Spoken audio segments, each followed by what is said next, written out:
जसवा परागपुर विकास परिषद द्वारा आज शिमला में आयोजित कार्यक्रम के दौरान बच्चों ने राज्यपाल के साथ सीधा संवाद किया। शैक्षणिक भ्रमण के दौरान पीटर हॉफ में आयोजित इस संवाद कार्यक्रम में 170 बच्चों ने भाग लिया।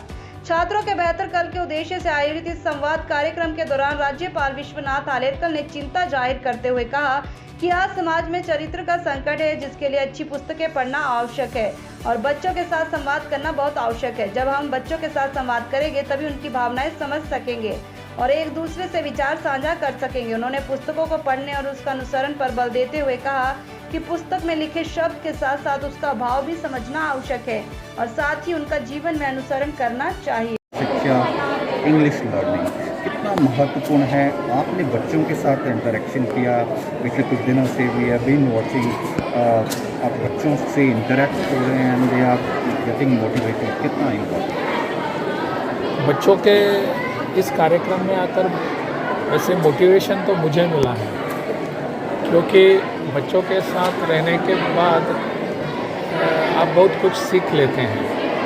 आज के इस कार्यक्रम में संजय जी जो हैं, संजय पराशर, उन्होंने जसवा परागपुर यहाँ के लिए जो एक संस्था बनाई है, उसके माध्यम से वो जो उस लोगों की सेवा के एक कार्यक्रम बना रहे हैं वो बहुत ही सराहनीय है। मुझे लगता है कि ऐसे कार्यक्रम अनुकरणीय होते हैं। समाज में अपने बहुत सारी दिक्कतें होते हैं, लेकिन उसको पहचान कर, उसको आइडेंटिफाई करके उस दिशा में जाने की आवश्यकता होती है। और मेरे मित्र संजय पराशर, उन्होंने एक बहुत अच्छा प्रयास किया है। मुझे लगता है कि इसका फ़ायदा वहाँ के लोगों को ज़रूर मिलेगा, लेना चाहिए। खास करके बच्चों के लिए उन्होंने कंप्यूटर और इंग्लिश लर्निंग के जो क्लासेस शुरू किए हैं वो तो और भी अच्छे हैं, क्योंकि आने वाले समय में बच्चों को उसमें उनको उनका व्यवसाय, उनकी नौकरी वगैरह इसमें बहुत बड़ा उसका सहयोग हो सकता है। तो ऐसे बहुत, मैं संजय जी से भी बात की मैंने, तो मुझे लगता है कि उन्होंने पूरी तरह उसको ध्यान में लाकर वहाँ की ज़रूरतें क्या हैं इसके बारे में सोचना शुरू कर दिया और काम करना शुरू कर दिया। मेरी उनके लिए बहुत बहुत शुभकामनाएं। गवर्नर बिल्कुल, वो तो कंटिन्यू करना, डिसकंटिन्यू करना वगैरह ऐसा नहीं, वो तो मेरा एक स्वभाव है कि बच्चों के साथ बैठना, उनसे बातें करना, समझ लेना। बच्चे होते हैं, they are always very innocent, तो उनके साथ बैठकर अगर मैं कुछ उनसे मेरी बातें साझा कर सकूं तो मुझे लगता है बहुत अच्छा होगा। मेरे अनुभव, लोगों के अनुभव, वो अगर बच्चों के सामने आते हैं तो बच्चों आने वाले समय में कुछ ना कुछ, वो आजकल क्या होता है कि बच्चों के सामने हम कहते हैं कि there is crisis of character. तो कैरेक्टर क्राइसिस अगर है, वो किसके कारण है? हमारे कारण है। हमने बच्चों को ठीक ढंग से सीख नहीं दी है। तो बच्चों के साथ बैठकर उनको अच्छी सीख अगर हम दे सकते हैं, there will not be crisis of character, there will be character itself. तो उसको लाने के लिए बच्चों के साथ बैठना, इसलिए मेरा एक आग्रह सब बच्चों के सामने होता है कि पुस्तकें पढ़िए। Books are the best friends. तो उसको पढ़ने के बाद समझ में आता है कि हम कहाँ हैं, गलतियाँ करते हैं तो भी समझ में आती हैं, अच्छाइयाँ करनी है वो भी समझ में आते हैं। इसलिए मेरा आग्रह सब बच्चों के साथ इंटरेक्शन के समय होता है और इस कार्यक्रम को मैं आने वाले समय में भी चालू रखूँगा।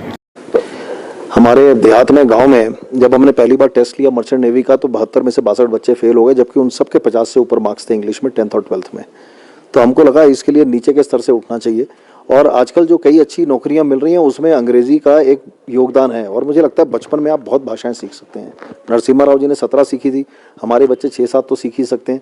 तो इसलिए अंग्रेजी जरूरी है। बाकी कंप्यूटर इसलिए भी जरूरी है कि बिना कंप्यूटर के, बिना टेक्नोलॉजी के आने वाले समय में ना बच्चे आगे बढ़ पाएंगे और ना डिजिटलाइजेशन के बगैर देश आगे बढ़ पाएगा। तो इसकी तैयारी हम गांव-गांव में कर रहे हैं। तो इसलिए जसवा परागपुर क्षेत्र में 62 पंचायतें, अभी तक हम लगभग 35 खोल चुके हैं और आने वाले समय में और 65 के करीब खोलेंगे। पूरे हिमाचल प्रदेश में आपको नहीं लगता इसकी ज़रूरत है? आप पूरे हिमाचल प्रदेश के लिए क्या काम करने का सोच रहे हैं, प्लानिंग है? जितना मेरी गठड़िया च पैसा होना उन्ना ही मैं खर्ची सकता। मेरी अगर जेब में 2 रुपये, मैं 2 रुपये खर्च सकता हूँ। मेरे घर के आसपास की गुर्बत मिटा लूँ, उसी में जीवन जी लूँ, वही मेरे लिए बहुत है। और भगवान अगर और सामर्थ्य देगा तो और खर्चेंगे। और ये जो मुझे लगता है स्कूल के पाठ्यक्रम में जो कंप्यूटर्स का हुआ है और जो इंग्लिश का एक जो होना चाहिए काम, मुझे लगता है उसमें एक रिव्यू की ज़रूरत है और सरकार को सीरियसली सोचना चाहिए। सर यहाँ कितने बच्चे लाए हैं, क्या सोचते हैं? सर यहाँ पर करीब करीब 170 बच्चे हैं और उसके साथ में English learning centre, computer skill centre के टीचर्स भी हैं। ये हमारा फ्री सेंटर्स चलते हैं और सोच ये है कि मैं नहीं चाहता कि ये बच्चे आगे जाके मनरेगा का काम करें या फिर पंजाब में जाके दिहाड़ीदार मजदूर बने। तो इसीलिए हम उनको बचपन से ही शिमला दिखाना चाहते हैं, बचपन से ही गवर्नर से मिलाना चाहते हैं, बचपन से ही 5 स्टार होटल दिखाना चाहते हैं। और मैं चाहता हूँ कि गुर्बत से हटकर एक अमीरी जो एजुकेशन सिस्टम वाली होती है उसका जो सीधा पार्ट है वो गवर्नर जी के माध्यम से हो जाए तो वो अच्छा रहता है। तो बच्चों का मनोबल बढ़ाने के लिए ये ट्रिप अरेंज किया है। आगे भी इस तरह के कोई और? बिल्कुल, अभी तो ये नेशनल है सर, हम इंटरनेशनल तक जाने के लिए तैयार हैं। हमारे बच्चों में ज़बरदस्त जज्बा है, 95, 98% लेकर आते हैं। तो मुझे लगता है एक्सपोजर मिलना चाहिए और वो एक्सपोजर देने के लिए पूरे समाज को जुड़ना चाहिए। मैं उसमें छोटा सा जो अपना हिस्सा है गिलहरी का रोल अदा कर रहा हूँ, जो भगवान श्री राम के लिए सेतु पुल के लिए मिट्टी इकट्ठी करने का काम गिलहरी ने किया था, हम भी बस वही काम कर रहे हैं। क्या मानते हैं कि हिमाचल में गांव में जो इस तरह के बच्चों को प्लेटफॉर्म देना जो है और लोगों को भी आगे आना चाहिए, क्या हुआ? देखिए 2 साल ने बेड़ा गर्क कर दिया है एजुकेशन सिस्टम का। जो ये घर में बैठा दिया बच्चे, मोबाइल फ़ोन की आदतें पड़ गई और मोबाइल फ़ोन की बैटरियाँ खत्म हो जाती हैं, सिग्नल है नहीं, तो 2 साल तो बच्चे पढ़े नहीं। इसलिए मुझे लगता है ये 2 साल में पिछले 2 साल को मिलाकर 4 साल की पढ़ाई होनी चाहिए। और मुझे लगता है कि देहात में सबसे ज़्यादा बच्चे सफ़र कर रहे हैं, शहरों में बहुत सुविधाएं हैं, कंप्यूटर ये एक बहुत दूर की चीज़ हो जाती है और अब तो घर घर में ज़रूरत है। तो मुझे लगता है ये एक्सपोजर देहात में बहुत ज़्यादा ज़रूरी है और मेरा ये निवेदन है, जो लोग अच्छे हैं, सामर्थ्यशाली हैं, वो गाँव गाँव को अडॉप्ट करें जैसे मोदी जी ने कहा है और काम करें, जम के काम करें। धन्यवाद।